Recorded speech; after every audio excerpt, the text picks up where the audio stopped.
안녕하십니까. 열린 요양보호사 교육원 장희영 강사입니다.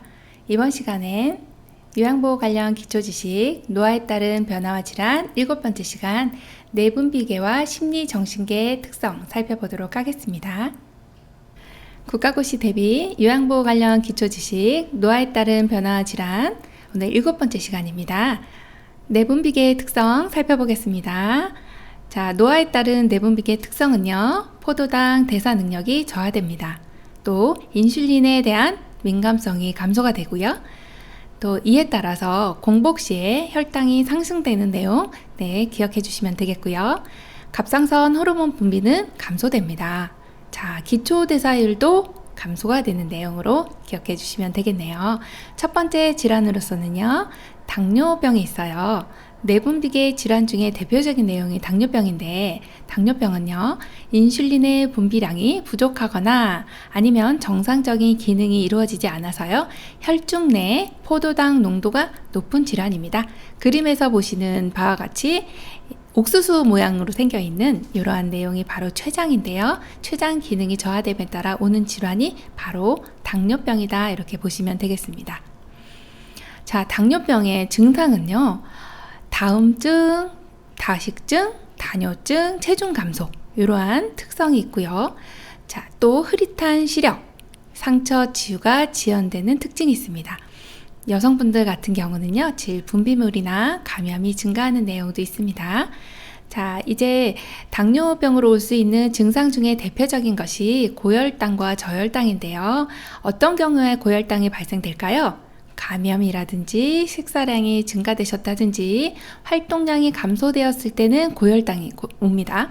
그런데 그와는 반대로 식사량이 감소가 됐다든지 활동량이 증가되시는 경우는요, 저혈당이 옵니다. 저혈당이 오는 경우는 식은땀을 흘린다든지 두통, 배고픔 이런 증상들이 나타나게 되죠.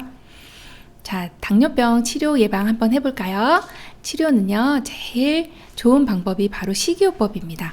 또 그와 병행할 수 있는 내용이 운동요법인데요. 운동요법은 혈당이 최고로 상승되었을 때 30분에서 1시간 후 식후에 이 시간이 가장 이 혈당이 올라가는 시간입니다. 이때 해주시면 효과가 좋고요. 일주일에 한 5번 이상 해주시면 좋습니다.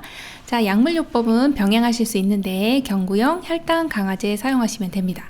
자, 시험에 많이 출제됐던 내용인데요. 인슐린 주사에 대한 내용입니다. 인슐린은 반드시 주사로 주입해야 합니다. 왜 그럴까요? 네, 입으로 들어가서 위장으로 들어가게 되면 위액에 의해서 위산에 의해 파괴가 되기 때문에 반드시 주사로 맞으셔야 하는 내용입니다. 그래서 오른쪽에 있는 그림과 같은 내용을 주사로 이렇게 주입하는 내용이 있습니다. 보시면 되고요. 자, 이제 주의해야 되는 사항은요, 저혈당이 오면 어떻게 해야 될까요? 사탕이나 주스를 바로 섭취해 주시는 게 좋습니다. 그렇게 해야 이제 당을 올릴 수 있는 요인이 되겠죠. 자, 그리고 대상자의 발 관리를 잘 해주셔야 하는데, 발 관리는 특별히 당뇨 환자에게 신경 쓰셔야 되는 부분이에요. 그래서 혈당 관리, 혈압 관리 잘 해주셔야 되고요. 발 주위에 상처가 있으면 빨리 치료받으셔야 되기 때문에 발 주위에 상처가 있는지 발 잘 봐주시면 되겠습니다. 그리고 발을 잘 닦아주셔야 되는데 미지근한 물로 닦아주시고 그리고 건조를 시켜주셔야 됩니다.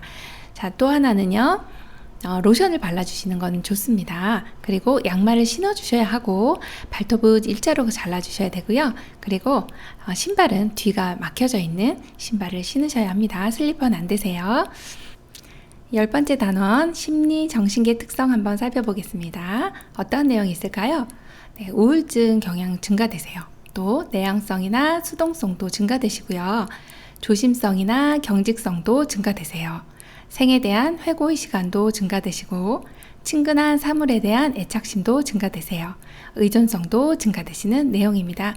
이러한 내용들 시험에 출제 많이 되는 내용이니까 모두 다 기억해 주셔야 합니다. 자, 그러면 우울증의 증상 첫 번째 나오는 질환인데요. 어떠한 증상이 있을까요? 잠을 잘 못 주무신다든지 너무 과도하게 주무시는 것도 우울증의 증상이 하나입니다. 또 부정적인 사고나 자살에 대한 반복적인 생각, 이런 것들이 있으실 수 있습니다. 그러면 우울증은 어떻게 치료하고 어떻게 예방해야 되나요? 햇볕을 좀 자주 쬐어주시면 우울증 예방에 상당히 도움이 많이 되고요. 또 가족이나 주변에 긍정적인 지지가 필요합니다. 자, 우울증과 치매를 비교하는 내용이 시험에 출제가 종종 됩니다. 그래서 한번 봐주시면 되겠는데요. 우울증은요, 비교적 정신병적인 증상이라 급격히 발생해요. 치매는 서서히 발생합니다. 우울증은 짧은 기간이에요. 네, 그리고 치매는 거의 긴 기간이다, 이렇게 보시면 되고요. 가장 특징적인 내용은요, 우울증 같은 경우는 그냥 일체 모른다, 이렇게 얘기하는 경우가 많습니다. 그런데 치매인 경우는요, 근사치의 대답을 하는 이런 내용이 우울증과 치매의 차이점이라고 보시면 되겠습니다. 두 번째 질환으로는요, 선망입니다. 자, 선망은요, 의식장애로 인해 주의력 저하 및 인지기능 장애와 정신병적 증상이 나타나는 것이 바로 선망입니다. 수시간이나 수일에 걸쳐서 호전과 악화가 반복되는 내용입니다. 자, 우리 선망과 치매는 그럼 어떻게 구별하나요? 선망도 역시 정신병적 증상이기 때문에 비교적 갑자기 나타나는 급성질환으로 보시면 되고요. 치매는요, 서서히라는 걸 기억해 주시면 되고, 만성질환이다, 이렇게 보시면 됩니다. 그리고 급성질환은 대부분이 대체로 회복이 되는 걸로 알고 계시면 되세요. 그래서 보호자분들이 우리 어머니 선망 오셨는데 이거 평생 가시는 거 아니에요? 이렇게 말씀하시고 걱정하시는 경우가 있는데요. 그럴 때는 회복되는 경우가 많습니다, 이렇게 이야기해 주시면 되겠네요. 그리고 치매는 만성적으로 진행된다, 이렇게 보시면 되겠습니다. 자, 우리 그러면 선망 나타나셨을 때요, 어떻게 치료하고 어떻게 예방하는지 한번 보도록 할게요. 선망이 나타나면 원인을 치료해 주시면 제일 좋고요.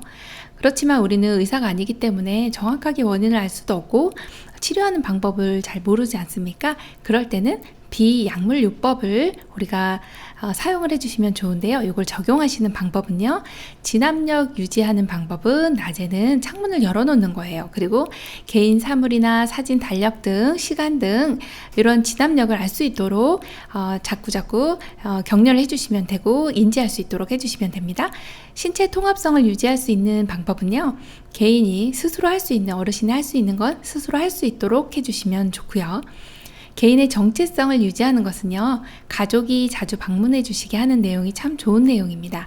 또 초조한 경우 있어요. 이럴 때는 단호하고 부드럽게 이야기해 주시면 되고, 마지막으로 야간에 혼돈 상태를 보이시면요, 밤에 불을 켜둔다든지 아니면 조금 몸을 따뜻하게 해주시는 내용이 상당히 도움이 되는 내용으로 봐주시면 되겠습니다. 지금까지 내분비계와 심리정신계 살펴보셨는데요. 요약 정리해드린 내용 시험에 많은 도움 되시기 바랍니다. 수고 많으셨습니다. 감사합니다.